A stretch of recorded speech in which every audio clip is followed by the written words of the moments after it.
I wasn't sure who my audience would be, so I'm kind of glad that this is my audience because I think you already know some of the historical perspective of it. But for those who don't, I'm going to go through that a little bit, but really I wanted to talk about the programs that C2S2 is involved with. We formed almost 2 decades ago, but the origination of it was just 5 institutions that did a lot of work together already anyway, and we were big institutions. So the Wilds up in Ohio has 10,000 acres.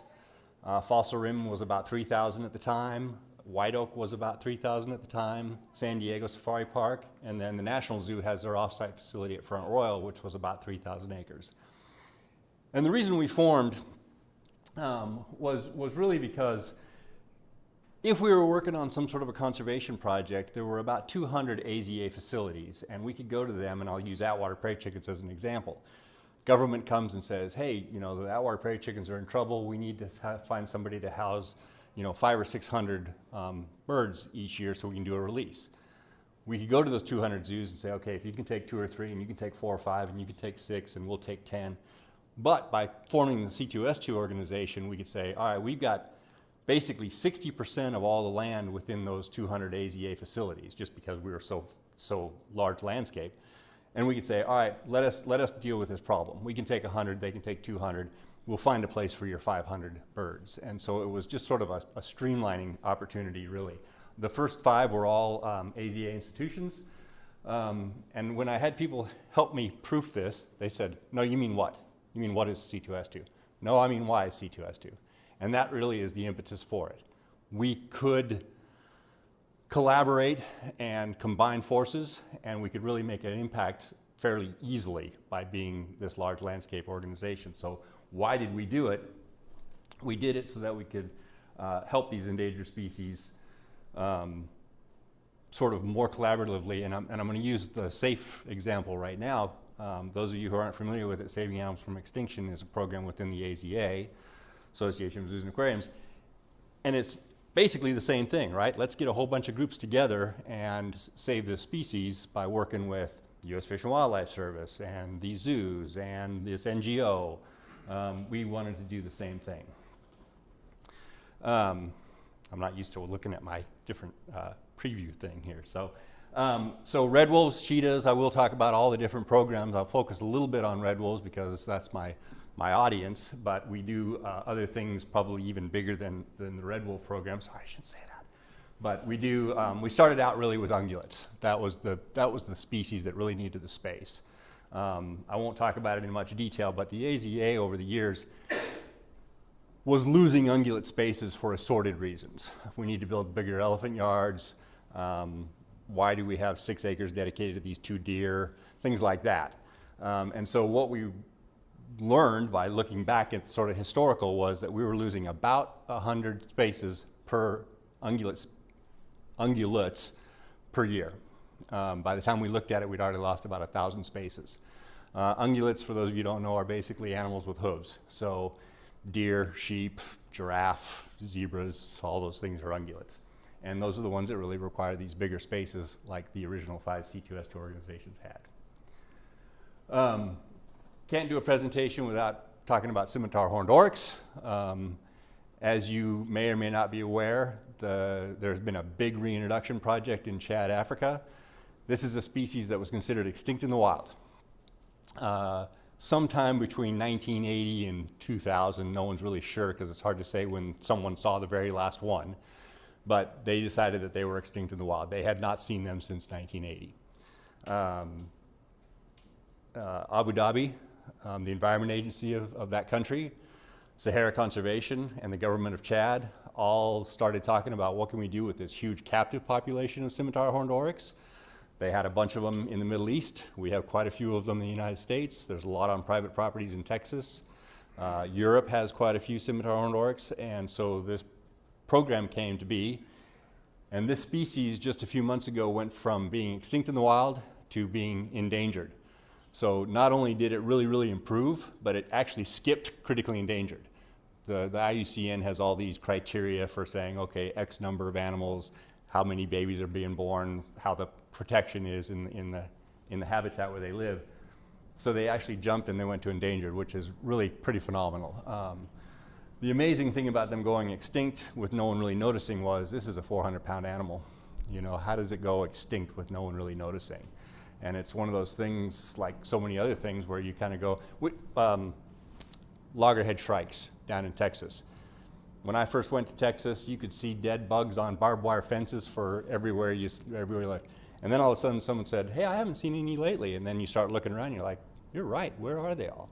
Imagine that with a 400-pound animal. Oh, you're right, I haven't seen one lately. This book, I don't know if anyone's read George Rabb, but this is sort of where the Conservation Center idea came from. We started out menageries. Who's got the most animals? You win, you're the best zoo. You've got one gorilla, you've got one orangutan, you've got one zebra, and you have more of species than anyone else, so you're the best zoo. Thank God we've gone away from that. We're very collaborative now. Everybody's working together. And this conservation idea is really taking off, and you've seen it here at your own St. Louis Zoo. They've got a couple of off-site, larger landscape properties where they're going to do some bigger things that can be done on bigger pieces of property. I highlighted this. I'm not going to read the whole thing, but one of the pieces that we all feel pretty strongly about is that the traditional zoo mentality from 100 years ago doesn't cut it anymore. And even right this minute, we're all making huge strides to say we're not just where you go to see this animal. We're actually doing things for the conservation of this species. And the public perception is never going to just say, oh, well, you're really good because you're a zoo and you have some animals. It's always got to be more than that. And I think everyone in this room agrees that that's where we have to be going. So again, C2S2, and I started off with these 5 organizations. I'll get to the evolution of it here in a minute, but these are the things that we do. We work collaboratively, which is really important for us. We do have unique resources. We have that large landscape. There's also a few other things that we sort of tie together, and I'll talk about that in the next slide or two, but things like minimal human impact. So at Fossil Rim, we've got an area called the Intensive Management Area. The public doesn't go there. It's a place where we have been very successful in breeding things like Attwater prairie chickens and black-footed cats. Our red wolves are in that area. Minimal disturbance. Front Royal, it's not open to the public, right? What a great opportunity to do some intensive management of species where you don't have the public coming and affecting what's going on. We are lean, which is important. We don't go through a big board of directors and have a bunch of MOUs and do all sorts of stuff. If somebody comes along and says, hey, here's a project that you guys should be involved in, a few people get together and go, you know, you're right, let's get involved in that. Building capacity, I actually heard one of the guys from Sahara Conservation, we keep talking about capacity building, and he said, you know, I like that, but I like to call it capacity sharing, because we have gone to share our knowledge with somebody, but they have knowledge too, and we should be learning from them as well. So anything that we're doing, I will still use building capacity because that's what people understand, but honestly sharing, I think I would love for that to catch on because it's a two-way conversation. And then finally, these large-scale populations. With ungulates, a number of other species as well, but really with ungulates, we want them in their natural environment. We want them to be a single bull with a number of females and babies all growing up together and fighting and doing, you know, learning how to be wild animals. So this is, as I was saying, sort of our things that we all benefit from. The scientific research part was clearly a big Front Royal thing. I should just say the National Zoo-Smithsonian Conservation Biology Institute, but good grief, that's a lot of syllables. But that's what I'm talking about when I say Front Royal, Virginia. They are a research organization, and so one of the things that C2S2 can do is provide lots of N, right? Everybody wants to have a big research group. They don't want to go learn what 2 sable do, they want to go learn what 200 sable do. And so these guys would say, hey, I want to do a study on the genomics of sable antelope, and then C2S2 comes together with some of our other partners, which I'll talk about in a minute, and say, okay, let's test these 200 sable and see what we learn from that huge number. So the 4 programs that we do, the Source Population Alliance is one that I'm going to touch on a little bit because that was sort of our first foray into we're not big enough, even with these 5 institutions. Partnership for Species is brand new. It's still being rolled out, and some of you heard a little bit about it, but you're going to hear a little bit more tonight. Cheetah Sustainability Alliance, this is one of the things that we didn't take much credit for. We were working very closely with Cheetah SSP. They were recognizing that some facilities did very, very well breeding and raising cheetahs, and some facilities didn't. And they came up with the Breeding Center Coalition, which is basically this idea of, you know, these 10 institutions do a really good job, and I'm not just talking about C2S, but these 10 zoos do really well breeding cheetahs. Let's put the breeding age cheetahs into those facilities. Let's have them make babies. And then the zoos that don't do as well breeding them, they can display animals, they can educate about animals, they can do all the things that cheetahs can do in zoos if they're not making babies. And since that time, it's really been nice because now they collaborate even more. They do a monthly BCC call, and one of the big benefits that's come from that is that we know that cheetahs won't raise a single cub. If they have one baby, they don't raise it. If they have 3 babies and something happens to 2 babies, they don't raise that one. And so by communicating with each other every month, they can say, hey, I've got a litter that's due here in a week. And we can say, oh, wow, that's great. We've got one that's due in 10 days. And then both litters are born, they both do fine, everything's great. Or one of them ends up with a singleton, and we plug it in with the other group. Fossil Rim has cross-fostered a number of times, wildlife safari in Oregon. Basically what you do, you kind of go, hey, look at that, and you plug in a new baby, right? And they're like, oh, I thought I had 5, now I've got 6. And it works. We have not had to hand raise babies as a result of singletons being born, which historically was what was sort of your only option. And then the North American species, I know I got red wolves up there, and I haven't even said anything about them yet, but yeah, red wolves are one of our big ones, loggerhead shrike and whooping cranes. Now, when I say these are C2S2 programs, it doesn't necessarily mean that every C2S2 organization is working with them. I don't think there's any species that all of us are working with together, but we all have sort of the same philosophy. So I'll talk about each of these individually a little bit. Those 5 organizations said, okay, we've got 60% of the land within AZA, we're all AZA, but we're still not big enough. So we said, well, let's start this Source Population Alliance, which actually brought in even more partners. This was an opportunity to get sort of the zoos that might have 4 or 5 or 6 of a species, the conservation centers who might have 15 or 20 of them, and then some of these private facilities, some of these ranches might have 60 of them.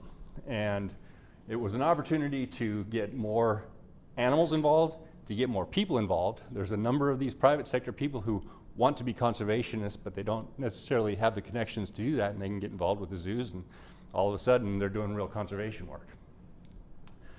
My numbers are old. I blame COVID, even though I really can't blame COVID anymore, but this is just an example of the numbers that are different from when we started to a few years ago. And this is just a matter of talking to people.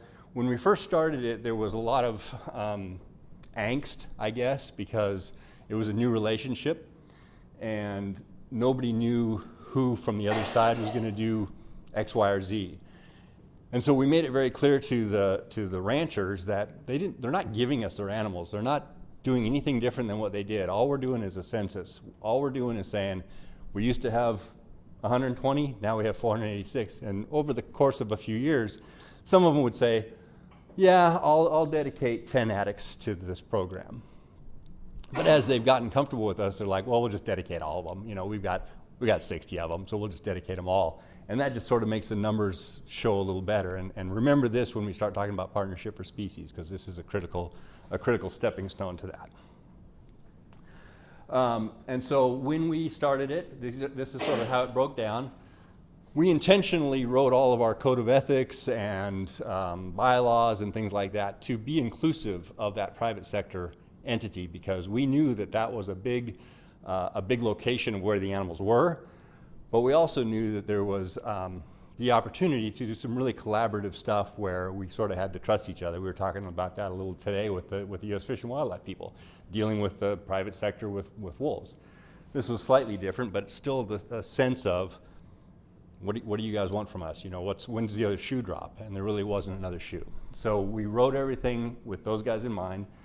The C2S2 facilities, obviously, and then zoos. So AZA is the Association of Zoos and Aquariums. That's the one that most of you guys know about. The ZAA, the Zoological Association of America. I tend to say they're kind of new, but they're probably 40 or 50 years old. But over the last 10 or 12 years, they've started to really modify how they operate. And then, of course, unaffiliated folks that aren't either. When we started with these 4 species. And the only reason those were the 4 was because of an Institute of Museum and Library Sciences Services grant that we tried to get. And it was going to be a big, are anybody in here familiar with the Eyres project, American Institute of Rhino Science? It was basically the same thing where we were going to learn a little bit about nutrition, a little bit about health, a little bit about activity levels, all the things that you could do as a group of things. And with the Source Population Alliance and C2S2, we applied for this big grant where we were going to do nutrition, health, behavior, well-being. It was going to be six tiers. And ultimately, we didn't get that grant, but we still wanted to do some of these things. And so those were the species we picked: Addix, Dama gazelle, and scimitar-horned oryx, because they were all endangered. Actually, at the time, scimitars were extinct in the wild. And then sable, just because there were a lot of them in captivity that we wanted to learn more about. What happened was we reached out to these ranchers and said, here's the species that we're working with. And a few of them came on board. And others said, well, I don't have any of those. What can we do for that? So we chose a few more species because these are some other species that are really pretty common in some of these ranch settings.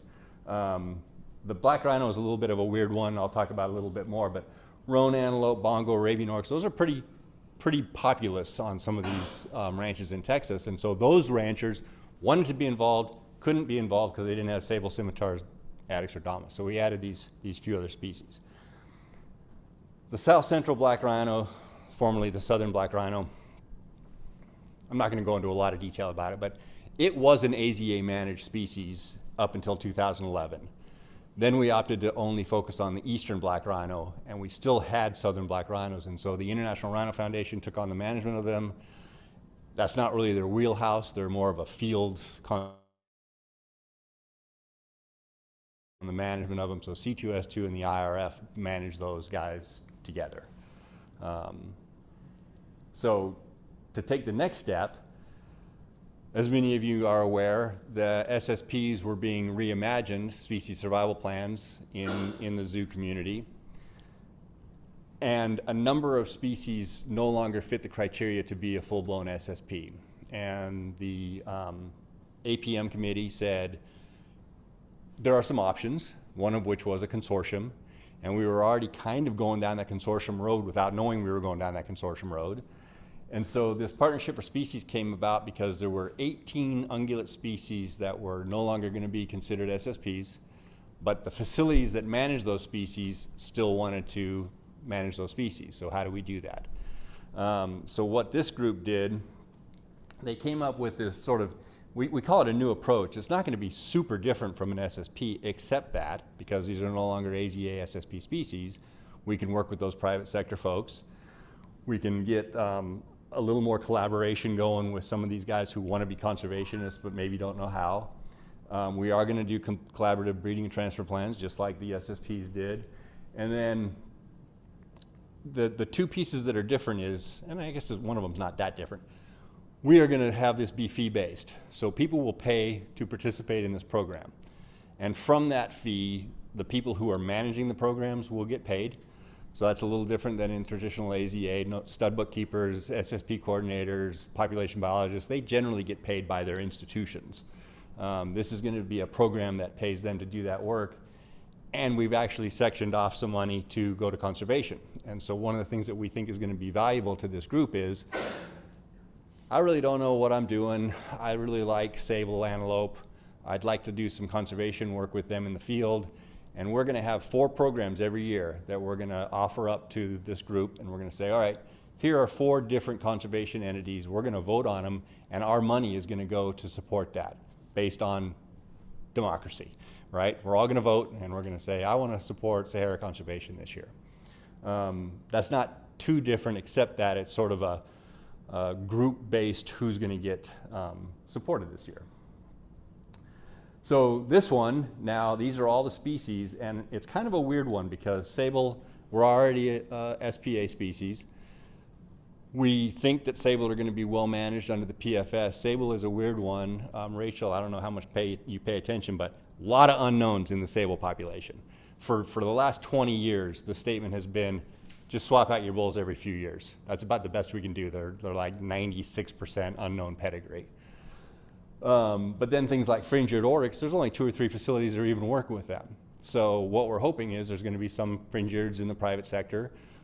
They came out of the zoo industry, but they might have come out 50 years ago. They've been managed as a separate population for so long, there could be good things coming out of that population that we don't know about.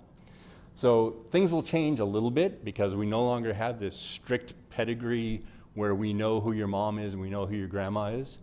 But with the research that's being done, certainly with genomics and genetics, we're not very far away from being able to say, I have no idea who your mom is, I have no idea who your dad is, but I can look at this and I can look at this population and I can go, you know what, that's a good bull to put with your females. There's enough differences. It doesn't matter who they came from, but we know they're different, so put them together. So that's kind of where we're going on some of these species.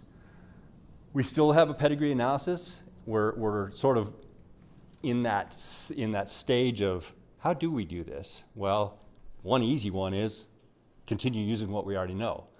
The problem is there's going to be a whole bunch of animals that we don't know that we're going to plug into that. So it's going to be this mesh where we need to do the best we can. This is sort of the breakdown of what that money is going to go to. So conservation, every participant in this program, $2,137 every year of their money is going to go to a conservation program. So if we have 30 participants, we got 60 grand right there that we can dedicate to conservation. We've got 60 grand that we're going to pay the population advisor. For those of you who are all sitting in your seats going, okay, so what if they have 100 participants? Does that mean their population advisor gets $200,000? No. At that point, we will restructure. When we get to the certain level where everything can be paid for, it's totally funded, then all the additional money goes to conservation. Cheetahs, we already talked a little bit about that. These breeding centers, that coalition was really valuable for us. I think that the next step, and I'll call out Rachel again, I know you're not really involved with this, but one of the things that we've done recently is looked at the SSP population of cheetahs, and we've looked at the AZA, they call theirs animal management programs. 2 different populations of cheetahs all living in North America being managed separately, and historically we've said, you know what, this animal would be good outside of our SSP, and maybe this is a good animal to bring into the SSP.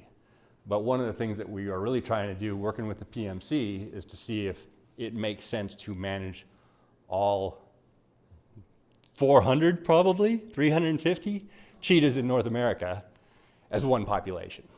And there are some challenges to that, but we think that this is an opportunity to really try to be more collaborative in that respect too. Cheetahs genetically are kind of a disaster to begin with. You know, they bottlenecked, they think about 10,000 years ago.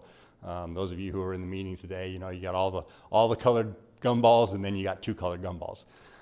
So cheetahs aren't that diverse to begin with, so let's see if we can do the best we can to keep them somewhat genetically diverse, keep them at least from being twins. What's twins? 86%?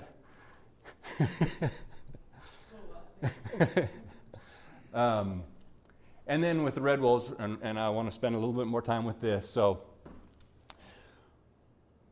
I started my career with red wolves. I sort of made a joke. Oh, I forgot we were going to do introductions here. I was going to have everyone go around, tell us your most embarrassing moment. Forgot to do that, sorry.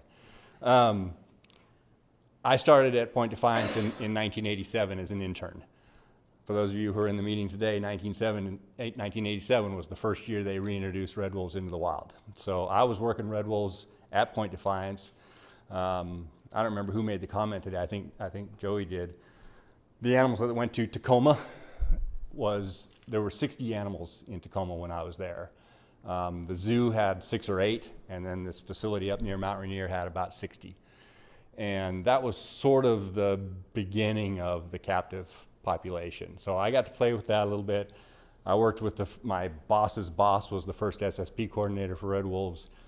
When Fossil Rim got red wolves, I wasn't working for Fossil Rim. I went with my boss's boss to catch the red wolves off of the Graham property, Mount Rainier.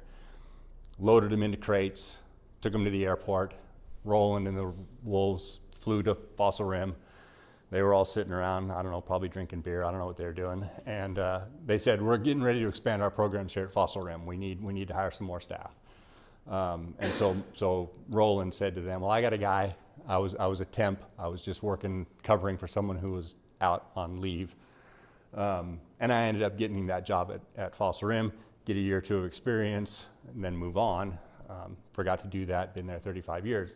But I sort of have a special place in my heart for red wolves. I don't work with them as closely as I did when I was at Point Defiance.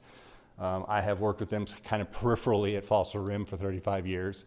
I'm technically over them now, but I have staff that deals with them. I get to go play with them occasionally when we're going to actually do something. We had one the other day that needed some medical treatment, and I got to go in and help do that. But this is a program that I'm not going to go into too much detail about the program because that's what we're here all week for. But for those of you who are sitting in tonight who might not be at the SAFE meeting, this is a project of the U.S. Fish and Wildlife Service. The zoo community has played a critical role. The breeding center contribution, I heard someone talk about it today. I think that's a good thought process. Do something similar where the places that breed them well, breed them, and the others use them for education purposes. All of the scientific pieces, Jen is here doing stuff from SCBI, NZSCBI, sorry. And so it's a great project. It's a great opportunity for C2S2 to use C2S2's strengths to be a part of it. C2S2 took on the role of helping U.S. Fish and Wildlife do grants. So they had money that was available for expanding capacity in captivity, and C2S2 said, okay, we'll take care of getting the proposals from the organizations, sending the money to the zoos who are going to be able to build new facilities. And we did that for a couple of years, and I think we're going to try to do it again in fiscal year 2025, I think is where we're talking about. So there was quite a bit of money over 3 years. Fossil Rim, I'll use us as an example. It was a matching grant, so you had to put in your own money too. You couldn't just say, hey, I want $120,000 to build a $120,000 facility. But we were able to build 3 new pens, and in those 3 pens we now have a litter in one of them. But our contribution was a lot of in-kind because we knew how much it cost to bulldoze and clear and do all those kind of things. And so a piece of our commitment to the money thing was just Jason and me out there with a chainsaw and a bulldozer, so that was nice because we still got to do these 3 pens for relatively inexpensive. It was about $60,000. And then this one I'm going to bring up probably tomorrow. I didn't really have an opportunity in the SAFE meeting today, but we as C2S2 have had some online donors over the years, and we've got about $5,000 right now that is dedicated to red wolf conservation. And so I know every meeting I go to, someone says, hey, I want to do this project, and it's going to be like $1,500. We have a mechanism in place. It's online, and I brought some hard copies. And you'll come to me and you'll say, hey, you know what, I want to do such and such. And I'll say, okay, is it under $5,000? I'll say, yeah, it is. And then we'll see if we can do that. We're going to have a process. It's going to be pretty lean. I'm hoping that we get $5,000 worth of people. If we get $30,000 worth of people, not everyone's going to get the money. But what we get is going to be an opportunity to do some of these smaller projects. And I'm glad about that. That's one of the things that I really feel strongly about. Fossil Rim has always dedicated money to conservation projects, and C2S2 does as well, and AZA does as well. And I think that's an important piece of the whole thing about we're not just a zoo that has an animal. We're doing conservation work. We did have 2 litters this year. We had 3.1 and 2.1. And I'm an ungulate guy, so those numbers are terrible. But in carnivores, that's not so bad. I think the cheetah program is lacking males. What's the red wolf program doing? Are you guys good on boys and girls? I know the wild could use some boys. Yeah, it's not. Last year we had too many boys. Had too many boys? Well, we're helping with that. We're making even more. But we were happy to do this. I didn't realize that we'd been in such a dry spell. I don't think we had litter since 2016, and that's pretty bad for fossil rim. We tend to produce animals, so I don't know what was going on. We've had a couple litters that didn't survive, but this was a nice one. And this little picture, at a couple days old, they were getting little sores on their feet, and of course we don't want to do very much, right? And these don't need to be handled, but we went in and we just did a little bit of changing how we were doing their substrate. They were just moving all their hay out of the way, so we put a little more substrate in so they couldn't make these little sores, and they're fine now. They're 2.5 months old. I got to call out Justin on this one. We have opportunities to help fund things. He did that great video on the red wolf stuff, and that sort of started our relationship with Running Wild Media.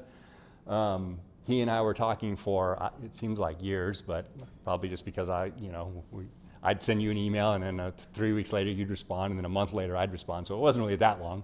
But you guys here at Endangered Wolf Center are using some camera equipment from him, from his project that C2S2 was originally going to fund. Turned out it would be easier for Fossil Rim to fund it. We're still a C2S2 organization, but it gave him the opportunity to set up these cameras safely. They're apparently fallen tree proof too. Oh, yeah, so that's, yeah, perfect. So this was a cool opportunity for us to do something. So now the who. I gave you the why, a little bit of the what. The who, after those original 5, we still wanted more people to be involved. We still have some criteria on space, so you've still got to be at least 500 acres to be a part of this, a full-blown part of this. Henry Dorley Zoo has their off-site facility, Lee G. Simmons. It's 400 some odd acres plus the zoo. They got there.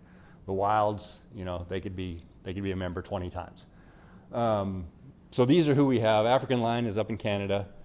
White Oak, obviously, you guys all know. And then these affiliates, like the Endangered Wolf Center, these are people, and Virgil really stepped up early on. He was, Sarah and I were talking, he might have been one of the first people who said, you know what, this is a really great idea.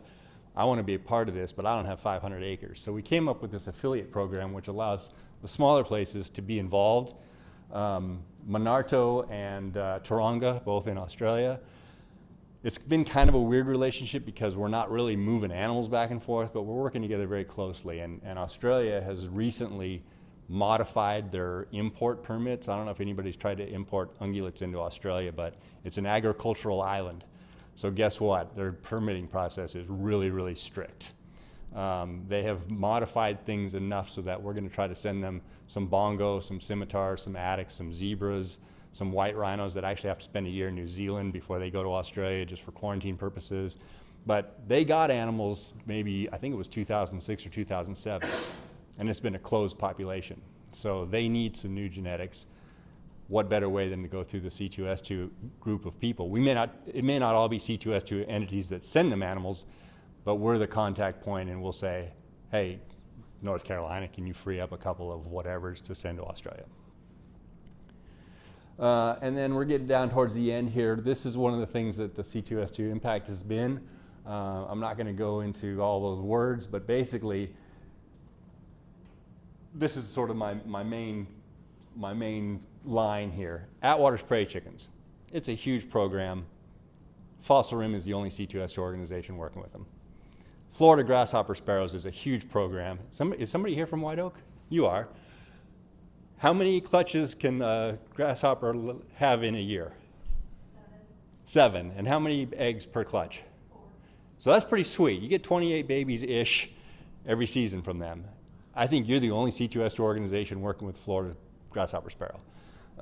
But this is the kind of impact, the kind of size of scope that we like to talk about.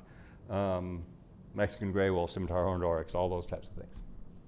So that was kind of quick. I probably left out some things that you guys are welcome to ask me questions about. I'm going to close this. Oh, no, I'm not. So I'll open it up to questions, comments, concerns.